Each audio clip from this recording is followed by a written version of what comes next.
Greetings, ladies and gents, and welcome to today's Reddit Quickie from the subreddit HFY, called Billy Bob Space Trucker Chapter 23. Written by Regal Legal. The link to the original will be down below, and as always, I hope that you enjoy. Due to the fear of being alone and general fear of deep space, Xenos used massive cargo ships to have nice big crews with plenty of individuals to support one another. These large ships were juicy targets for pirates and raiders because capturing a single ship could yield a great haul, and they had poor protection after centuries of peace. Weapons were only for the highly trained professionals on highly specialized ships designed for a single purpose when it came to galactic regulations. The concept of an armed merchant was bizarre, and it also meant that the Krustikans attempted to raid the human supply lines had never faced a creature that was a convoy. Big Bertha grunted, waiting at the front of the line and assembling trucker convoy. The Longhorns had just been refitted into Navy shipyards, now sporting 2 turrets on the top and 1 on the left and right. The front of the cargo bay was now had ammo storage right next to the 2 new bunks that they had installed. Humans didn't mind sleeping a few feet from military-grade munitions. While their bellies might be exposed, that was what formations were for. Bertha had been assigned to convoy lead as she waited for the others to get set up and pick up her mic. Breaker, listen up, this is Mother Trucker convoy lead. You all sorry some bitches, best be keeping your eyes open. We'll be heading down the big road to Twin Town, and I got a report to Smokies. This ain't no double nickel run to the chicken coop. This is the real deal. You hit it hard and keep moving. Guy next to you gets hit, you keep moving. This convoy ain't stopping for nothing. Not even on all-you-can-eat buffet at a local whorehouse. She finished with the FTL prox band, full with the hooters and hollers. Now sound off. Green good, ready to roll. Frat ready, set to run. Flying Snorlax set and ready. Evil pony angry and prepared. Flying pig, good and squeal. Wild stallion ready to ride. Who the freck is this guy? Wild stallion. Christ, who let the new kid play with the big boys? Freck you guys, I'm Wild Stallion. Bertha barked into her mic. Shut up, you lot. Rookie, you don't get to name till your first run is over. So, you're rookie. There was a grumbling from the mic for a minute. Keep the sound off. Who's back there with the rookie? Black Rose, howdy boys. Really? What lucky freck gets to stare at your ass? Queer steer bringing up the rear. I gotta tell you, I'm more interested in the rookie. There was laughter over the prox band aside from the rookie who grumbled. Last and not least, Paco Taco. Gotta give Chew some diversity. Hey, I'm plenty diverse, said Black Rose. Yeah, Chew take a shocker but flipped upside down. There was laughter at that. Let's make sure that this is a short ride. I don't know, I don't mind riding the rookie's ass for a while, said Steer, from the laughter as the rookie spoke up. You stay away from my ass, damn it. Stow it, rookie. Time to get the convoy moving, ordered Mother Trucker. They were leaving a supply depot with loaded munitions, food, and other assorted war supplies, heading to the frontline base in planet Gemini, so named because it orbited a binary star system. It made for some interesting weather on the planet, but the system was in a strategic location. Since right now the war was limited to humans, Libertonians, and Krustikans, the humans hadn't shut off the FTL gates in the enemy territory. They wanted to save that little trick till they were ready to make the most of it. The convoy wouldn't attack while the FTL, but they did drop out of the lane and were using, cross the space through the dead system to get to another route. That was the most likely time that they'd get hit. The Longhorns were spaced out, with 1 row above and 1 below, their unprotected undersides facing one another so that they could have all approaches with their turrets. As they got rolling down the FTL lane, the prox band was full of their chatter, joking about this or that to pass the time. But 8 hours into the run and they had to drop out of the lane and head through the dead system. All right, children, keep your formation while we drive through the woods and we'll be just fine. Most of the truckers had been through military service before, but only a few of them had actually seen combat. Even so, they followed Mother Trucker, the gunners in their turrets slowly scanning the space around them. It was another 3 hours to cross the system, and it was quiet since they didn't want anyone to be distracted with banter. The system had 3 planets, a hot Jupiter and 2 barren rocks of nothing interesting, all orbiting a yellow star. They were passing by the second barren rock when the rookie burst out in a proxpan. "Smokies, 9 o'clock." The turret swiveled and began to belch fire. Humanity might be fighting amongst the stars and Xenos, and with traveling spaceships, and the times moving faster than light, but a 50 cal was still a mean weapon. And when you linked two in a turret and let loose, it made quite the show. Especially when you had a whole convoy of them. The tracer rounds arced out and began to fire at the approaching crab ships. They were warships and fighters, made for war, tested in battle against other Xenos.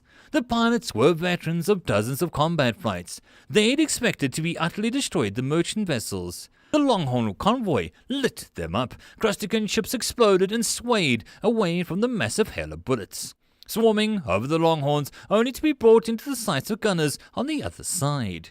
The truckers took this energy weapon slammed into their hulls, burning away pieces of hull. But instead of explosive decompression the crabs had expected, they just kept on trucking. In a preparation, they'd vented out the atmosphere of each trucker, and it was wearing a pressure chute. The crates were all sealed and stowed, and the gravity held so that the gunners would no better view of space.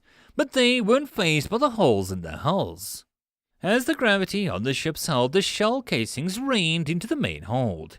The sound of the bright metal bouncing on the floor of the cargo hold muted the lack of atmosphere. The gunners might have to wade through a sea of spent casings if this held up. Finally, the crabs broke running back for the far side of the rock that they'd hid behind. "This is Mother Trucker. We're all still trucking." She heard a chorus of various ways to say yes. "Keep frosty, we ain't out of this yet." As they kept moving, they were passing by a hot Jupiter when the rock called again. 2 o'clock. The gunners turned and firing began again. Poco broke the calm silence. "It's a shame that Big Bomber can't have fun with us. We love this." "Who's Big Bomber?" the Rook asked, and the rest of the convoy all shouted out in a proxpan at the same time. "Billy Bob, Space Trucker." They were staring at a cargo port of the forest. The Xenos wanted to keep the cargo and freight as far away from the big, pretty cities as possible. So it was way out in the boonies. That suited the Archangels just fine. Billy Bob had met Sergeants White and Ivanich, but since Cal had put her helmet back on, they all looked identical to him anyway. The cargo port stretched out in front of them, simply in a massive scale. This was an important Xeno world after all, and they got all sorts of shipments every day. That meant that there was a large number of Atlas transports scattered about being loaded up from various large warehouses. This port is walled off, and there have to be a tower every so often, but it looks like security is pretty loose. We can get those gate guards and blow through the gate, or knock down that wall there. Not sure what's the building behind it, but I doubt we'll have much resistance from the Xenos inside. Then we'd face a bit more resistance around the central buildings, most likely. Even so, I'm confident that we could get through whatever they've got. Take the Atlas and that's being unloaded, and get out of here. But, of course, that's only after Cull and even scale that tower on the southern end and destroy the comm tower before we start. Billy Bob listened to the Sergeant White lay out the plan as the Captain Crunch nodded. "Sounds like a solid plan, Sergeant." "What about just walking in there?" Billy Bob asked as Emily and the Archangels looked back at him. Then he pointed at the gatehouse leading to the walled-off port. "Those space poodles were incredibly easy to trick. How do you think I got the super nice parking at the museum?" "What are you proposing?" the captain asked. "Simple. You just trick your way into the port, and trick your way into the Atlas. Don't tell me you guys have never tricked your way into something like that." The Archangel said at him, "Really? How do you guys normally get into secure places that you aren't supposed to go?" He stared at them. "Right, you kill everyone. Stupid question. You really think you can just walk in there? They know what you look like," Captain Crunch said. "Yeah, but they don't realize that there's a special detachment of fish cops searching the woods now, do they?" "There's a what?" "A special detachment of fish cops. Your power suits, they look like that crap that they wear. Why not? They gotta know people are searching the planet." Yeah, that'll work. Which one will you can pilot the Longhorn?" Ivanich rose his hand. "I can pilot this ship." "Dude, just speak Russian. We have translators," Billy Bob said. "No, I will speak English." Well, suit yourself, just set it on hover and follow me and the others. We'll walk up to the gate and talk our way through. They stared at him. Have none of you honestly trekked before? It's all about confidence and just walking through it. Don't get too deep into some lies, but don't be too generic. Talk as if you're supposed to be there and it's perfectly normal. I'm rather surprised to say this, but maybe this would be better if we let you take one of our power suits, Captain Crunch said. I don't know anything about power suits. You get in them, turn them on and start walking. You sync up the external speaker with your implant so that you can tell the broadcast or not. And that's about all you need to know. There's very rigorous training for us, obviously, but if you're just walking around, you should be okay. Try not to pick up anything or touch anything, 'cause you're way stronger than you'd normally be. Billy Bob thought it over. Well, you don't have a spare. Which one should I take? The Archangels turned to look around at each other. No one volunteered, but it was already up to Captain anyway. There was a slow sigh before Crunch spoke up again. You can have mine. My main purpose is to lead these sad sacks anyway, which I can do from the Longhorn, but if you die in my suit and make a mess, I'm not going to be happy with you. I promise to do my best not to die in your suit. Don't do your best. Get it done. Sounds like my mother before a baseball game. Jesus. Back in high school, our team was playing for our longtime rivals in the state champs. This pain in the rear, Chuck Jackson, had been knocking balls over the fence against me all year. Wait, as in Chuck Jackson of the Yankees? More like Bankies, but yes, that Chuck. At the start of the series, my mom told me if we lost, I could come home. I'm not sure if she meant that night or ever, but I didn't want to find out either way. Anyways, he came up to the plate the first time, and you know what I did to him?